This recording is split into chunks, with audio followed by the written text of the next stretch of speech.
प्रिय विद्यार्थियों, पिछली कक्षा में हमने उपन्यास के अर्थ और उसके स्वरूप और तात्पर्य को हमने समझा था। आज हम चर्चा कर रहे हैं उपन्यासों के तत्वों के बारे में।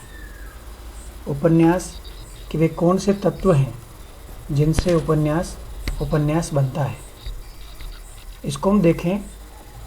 उपन्यासकार के कृतित्व का समग्र रूप है, अर्थात कहीं न कहीं उपन्यास है वो उपन्यासकार के रचना कौशल से परे नहीं होता, या यूँ कहें उपन्यासकार और उपन्यास एक दूसरे में इस प्रकार गूंथे रहते हैं जिसमें उपन्यासकार की रचना में उसका एक एक शब्द बड़ा महत्व रखता है। उन सब को अलग अलग करना या उसकी कथा वस्तु वातावरण को अलग अलग करना न केवल भ्रामक होता है अपितु उसके समग्र प्रभाव को समझने से भी हमें दूर कर देता है। हम सभी जानते हैं कि महसूस करते हैं कोई भी विधा एक विकसित कला कुसुम की भांति है। उसके रचना तत्वों या उपकरणों को अलग अलग करना फूल की पंखुड़ियों को अलग अलग करके देखना है, लेकिन वास्तव में ऐसा विश्लेषणात्मक अध्ययन असंगत नहीं है। जिस प्रकार मनुष्य की बनावट के ज्ञान के लिए उसके शरीर ज्ञान की आवश्यकता होती है, उसी प्रकार उपन्यास के अध्ययन में पूर्णता के लिए एनाटॉमी ऑफ नॉवेल अर्थात शरीर विज्ञान, जो उपन्यास का शरीर विज्ञान है, उसका अध्ययन भी अपेक्षित होता है। पश्चिमी विद्वान हेनरी हडसन ये मानते हैं उपन्यास में घटनाएं और कृत्य ऐसे होते हैं, कुछ तो परिस्थिति अनुसार अपने आप घटते हैं, कुछ विशेष देश काल में किन्हीं व्यक्तियों द्वारा ये घटित होते हैं। अर्थात कुल मिलाकर जो भी घटित होता है या किया जाता है वही बातें संगठित होकर एक कथानक बनती हैं, जिसे हम कथा वस्तु कहते हैं या प्लॉट कहते हैं। इसी प्रकार जीवन की घटनाएं कुछ व्यक्तियों के जीवन में इस प्रकार घटित होती हैं या लोगों के द्वारा की जाती हैं या सहन की जाती हैं। वे पुरुष और स्त्रियां इस घटनाक्रम को आगे बढ़ाते हैं। यही सब चरित्र समूह या चरित्र चित्रण या ड्रामेटिक पर्सोनी के नाम से जाने जाते हैं। इन्हीं चरित्रों के बीच आपस की जो बातचीत है, जो संवाद है, उसे हम कथोपकथन या डायलॉग कहते हैं। यह इस उपन्यास का एक अगला उपकरण माना जाता है, एक अंग माना जाता है। कहीं न कहीं इन्हीं घटनाओं में घटित होने वाले चरित्रों के कार्य व्यापार, समय और स्थान की भी आवश्यकता होती है। अतः देश और काल भी इस उपन्यास की संरचना का एक उपकरण बन जाता है। इस प्रकार हम देखते हैं पश्चिम उपन्यासकारों ने कहीं न कहीं कथा वस्तु को, पात्रों को, उनके संवादों को, उनके कार्य व्यापारों को, उनकी संरचनाओं को उपन्यास का तत्व और प्रमुख एक अंग माना है। हम भारतीय परिप्रेक्ष्य में हम माने तो हम मानते हैं उपन्यास के मुख्यतः 6 तत्व माने गए हैं जो सर्व स्वीकार्य माने जाते हैं। कथा वस्तु, पात्र योजना, संवाद योजना, देश काल, शैली और उद्देश्य, जिनका उपन्यास में बड़ा महत्वपूर्ण स्थान होता है। इसके अतिरिक्त कुछ लोग उपन्यास में द्वंद्व या संघर्ष, जिसे कॉन्फ्लिक्ट कहते हैं, या कुतूहल या द्वेधा भाव, इसे सस्पेंस भी कहते हैं, उनको भी तत्व मानते हैं। लेकिन वास्तव में देखा जाए तो ये उपन्यास के तत्व नहीं अपितु रचना कौशल के अंग हैं। वस्तुतः उपन्यास के 6 ही तत्व सर्व स्वीकार्य हैं।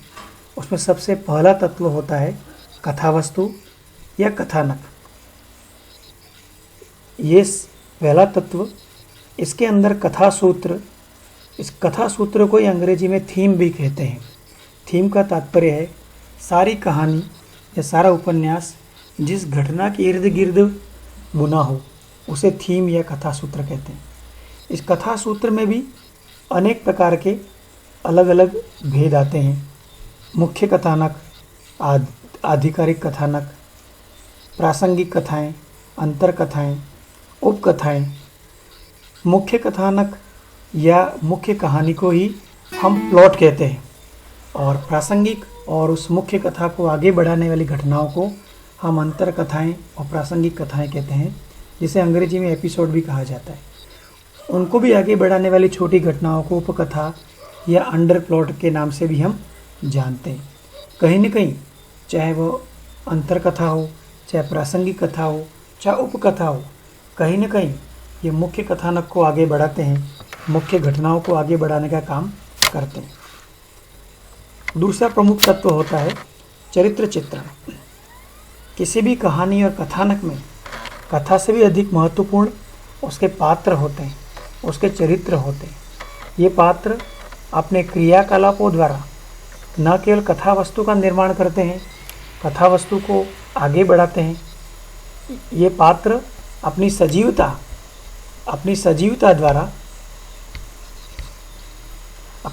द्वारा न केवल उपन्यास को आकर्षण प्रदान करते हैं, इसमें इतिहास भी होता है, कल्पना भी होती है, लेकिन कहीं न कहीं अपनी प्रस्तुति से यह एक पूरा जीवन का चित्र हमारे सामने प्रस्तुत कर देते हैं। चरित्र चित्रण की दृष्टि से देखें तो उपन्यास में मुख्यतः 3 प्रकार के पात्र हमारे सामने आते हैं: नायक, सहनायक और खलनायक। उस कहानी में जो पात्र या जो पुरुष पात्र या स्त्री पात्र कहानी के आरंभ से लेकर अंत तक सारी कहानी में छाया रहता है, या यूँ कहें उस कथानक में फल का भोक्ता होता है, उसे हम नायक कहते हैं। और उस नायक के उद्देश्य की प्राप्ति में जो सहायक पात्र होते हैं, उन्हें हम सहनायक कहते हैं। और नायक के लक्ष्य प्राप्ति में बाधा उत्पन्न करने वाले पात्रों को हम खलनायक कहते हैं। यही जब स्त्री पात्र इन्हीं भूमिकाओं में सामने आते हैं तो यह नायिका बन जाती है, सहनायिका बन जाती है और खलनायिका बन जाती है। उपन्यास का तीसरा प्रमुख तत्व है संवाद या कथोपकथन। संवाद, समवाद अर्थात 2 पात्रों के बीच की बात। कथोपकथन, कथन और उपकथन, एक पात्र दूसरे पात्र से जो बातचीत करता है, आपसी वार्तालाप करता है, उसे हम संवाद या कथोपकथन कहते हैं। इस संवाद के माध्यम से न केवल पात्रों की सजीवता और नाटकीयता हमारे सामने आती है, अपितु ये संवाद कथा को बढ़ाते हैं और कथाकार और उपन्यासकार के उद्देश्य की पूर्ति के साधन भी बनते हैं। यदि हम उपन्यासकार के उद्देश्य को देखें या उपन्यासकार का उद्देश्य जानना चाहते हैं, तो हमें उस उपन्यास के संवादों को विशेष तौर से देखना चाहिए। उपन्यास का चौथा प्रमुख तत्व है देश, काल और वातावरण। कोई भी कथानक और कहानी किसी न किसी क्षेत्र में, किसी न किसी देश के भूभाग पर, किसी न किसी स्थान पर घटित होती है। उस स्थान विशेष का वर्णन उस उपन्यास का देश होता है, और किसी न किसी समय विशेष पर ही घटना घटित होती है। वह समय उपन्यास का काल माना जाता है, और वह घटना या वह कथानक किसी देश में और किसी काल में घटित तो होती है, लेकिन उस समय के, उस समाज के समस्त परिस्थितियों और समस्त वातावरणों, चाहे वह सामाजिक वातावरण हो, चाहे धार्मिक वातावरण हो, चाहे राजनीतिक वातावरण हो, चाहे आर्थिक वातावरण हो, इन सभी का वर्णन प्रत्यक्ष और अप्रत्यक्ष रूप से उपन्यासकार करता है। इन सभी तत्वों से, देश, काल और वातावरण के संयोग से ही उपन्यास का चौथा तत्व निर्मित होता है। उपन्यासकार इसी तत्व के माध्यम से उस उपन्यास को स्थानीय रंग देते हैं, अर्थात उपन्यासकार कहीं न कहीं उस अंचल विशेष की, क्षेत्र विशेष की विशेषताओं को सबके सामने परोसते हैं। हिंदी उपन्यास में आंचलिक उपन्यास इसी तत्व की वानगी पेश करते हैं, जिसमें न केवल उस समय विशेष के काल और वातावरण को प्रस्तुत किया जाता है, अपितु उसके इतिहास के दर्शन भी उस उपन्यास के माध्यम से हमें होते हैं। अगला और पांचवा तत्व होता है शैली। कथानक को पात्रों के माध्यम से, संवादों के माध्यम से और देश काल के और वातावरण के माध्यम से प्रस्तुत करने का साधन और सामग्री तो तैयार है, लेकिन उससे किस रूप में प्रस्तुत करना, उसे किस शैली से और किस ढंग से प्रस्तुत करना, यह उपन्यास का प्रमुख तत्व होता है। जिसे शैली कहा जाता है। शैली वस्तुतः समायोजन है, सभी तत्वों को किस अनुपात में किस ढंग से प्रस्तुत करना, यह शैली है। उपन्यास के वर्णन में कई प्रकार की शैली हमारे सामने आती हैं। व्याख्यात्मक शैली, अभिनयात्मक शैली, व्यंजना शैली। इन शैलियों के माध्यम से उपन्यासकार कहीं न कहीं प्रत्यक्ष और अप्रत्यक्ष अपने उद्देश्यों का संकेत करता है, जो प्रतीकों और रूपकों के माध्यम से कहीं न कहीं अपनी बात हमारे सामने रखता है। छठवां और महत्वपूर्ण तत्व है उद्देश्य। कोई भी रचना बिना उद्देश्य के नहीं रची जाती। इसी प्रकार उपन्यास भी जब रचा जाता है, उपन्यासकार के मनस में, उपन्यासकार के ज़हन में कोई न कोई एक उद्देश्य रहता है। वह व्यापक उद्देश्य होता है, किसी व्यक्ति या समाज विशेष के कल्याण और शुभ का उद्देश्य नहीं होता, अपितु समग्र मानव समाज के हित हेतु वह उद्देश्य निर्धारित होता है। यूँ तो माना जाता है कि सौंदर्य दृष्टि या पाठकों में सौंदर्य दृष्टि का प्रसार करना उपन्यास का एक उद्देश्य माना जाता है, लेकिन कहीं न कहीं जीवन के शाश्वत और सामयिक सत्यों का उद्घाटन, जीवन के शाश्वत और हमेशा बने रहने वाले सत्य कौन से हैं, उन सत्यों का उद्घाटन करना ही किसी उपन्यासकार का और उपन्यास का लक्ष्य होता है। इन 6 तत्वों के आधार पर ही किसी भी उपन्यास की तात्विक समीक्षा और विश्लेषण करने की एक परंपरा एक लंबे अरसे से दिखाई पड़ती है। समग्रतः हम देखें तो उपन्यास के जो तत्व हैं उसको विदेशी समीक्षकों ने भी अपने अपने ढंग से प्रस्तुत किया है। ऑस्टिन वॉरेन ऐसा मानते हैं कि उपन्यास में कथावस्तु, चरित्र चित्रण और सेटिंग, ये 3 तत्व होते हैं जिनसे उपन्यास बनता है।